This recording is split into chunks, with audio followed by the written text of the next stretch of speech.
My God, if my calculations are to be believed, then time travel can be achieved in a matter of years, maybe even a matter of weeks. We can even go back. We can go back in time if I just... Oh, hello there. Don't mind me, just doing a bit of light reading on the beach. Well, if you're here, I guess that means it's time for... A physics break. Now, one of the many wonderful things about physics, and there are so many wonderful things about physics, is that physics can be done anywhere. Physics can be done here on the beach. Physics can even be done in your home during a global pandemic. And just like we did with our last physics break, today we're going to do just that. We're going to do some awesome physics right where you are using only your device and a little bit of hard work. And today we're measuring the speed of sound. Not too bad, right? It's going to be super fun. It's going to be super easy, but it will require a friend. So first things first, I gotta find a friend.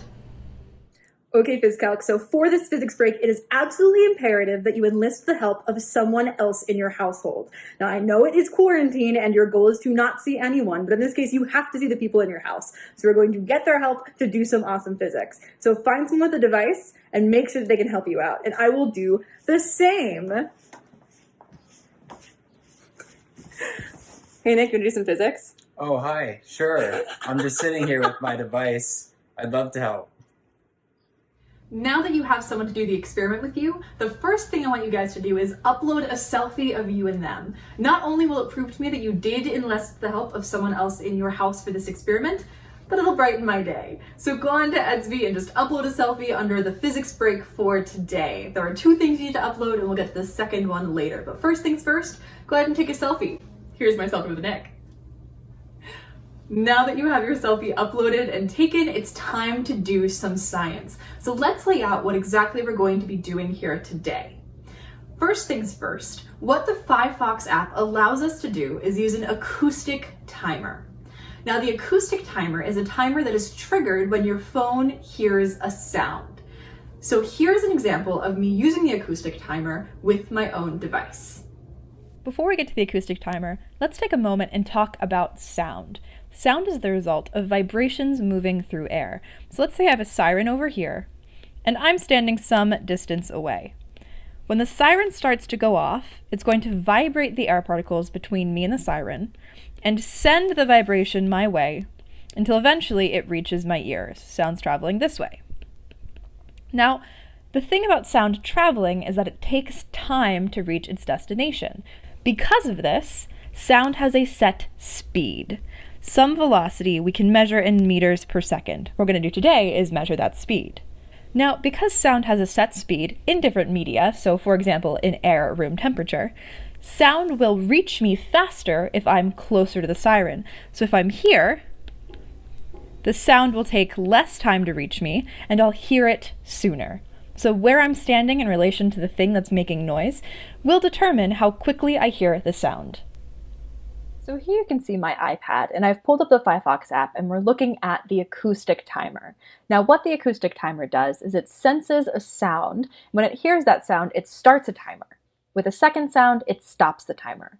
So you can see here there are some settings. There's the threshold and the minimum delay, and these are 2 things that we can use to test how sensitive our acoustic timer is. And the timer starts going up as soon as you hear a clap, like right now.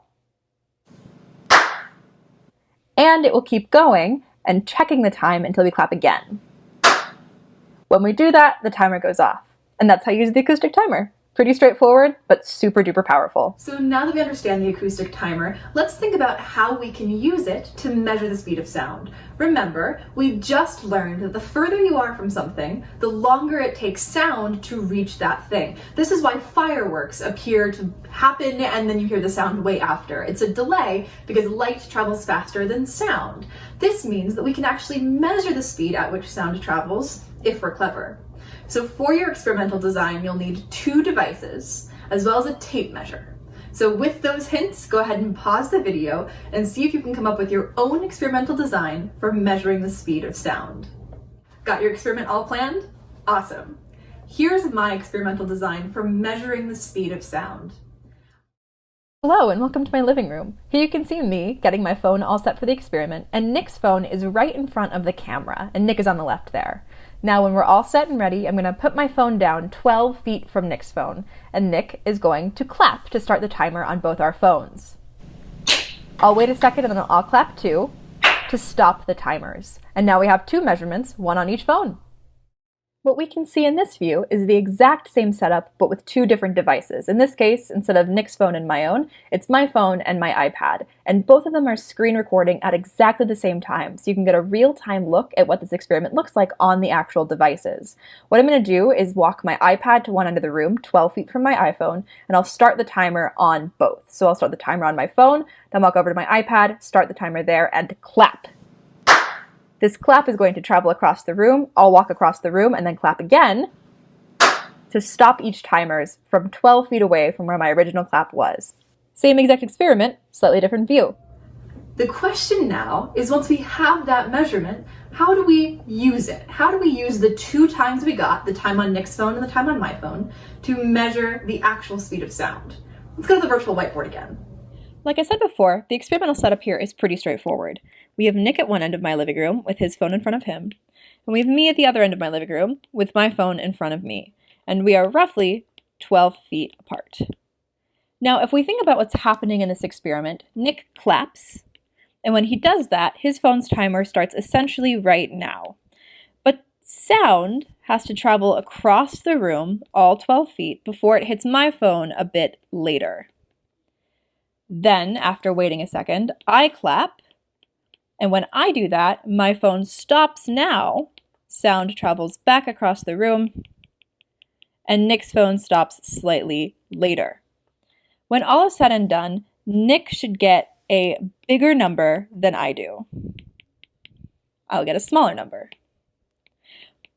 Because if we think about the speed of sound, velocity of sound is equal to some distance over time, some meters per second. In this case, Nick's phone triggers first. Sound then travels across the room. I clap, my phone stops, and sound travels back across the room. So the distance we're covering is 2 times whatever the distance of the room is. In my case, 2 times 12 feet. My time difference then is just my time minus Nick's time. Because if you think about it, the time difference is how long it took for sound to go across the room to me and then come back to Nick. So my velocity of sound is just 2 times the distance between us over the difference in our time intervals. And once you've done that simple calculation, you've got it. The speed of sound in air at the temperature of wherever you took your measurement.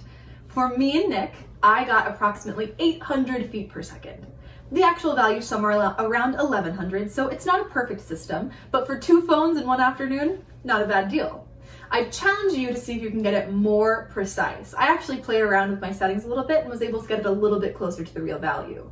So think about what it is that you're measuring and how you can minimize any kind of other distractions to your data, any kind of external noise, anything like that. How can you get a more accurate answer? If you actually perform a more accurate experiment, that's awesome, or just think about it. How could you improve the quality of my data, or if yours is also a little bit off, the quality of yours? So perform this experiment with a friend, think about how you might improve the quality of your data, and submit your speed of sound and that thought to me. If you want to play around with the experiment and get it more accurate, let me know what you did to get it right on the ball. That's it for this physics break, guys. Have an awesome week, and I will see you later, PhysCalc.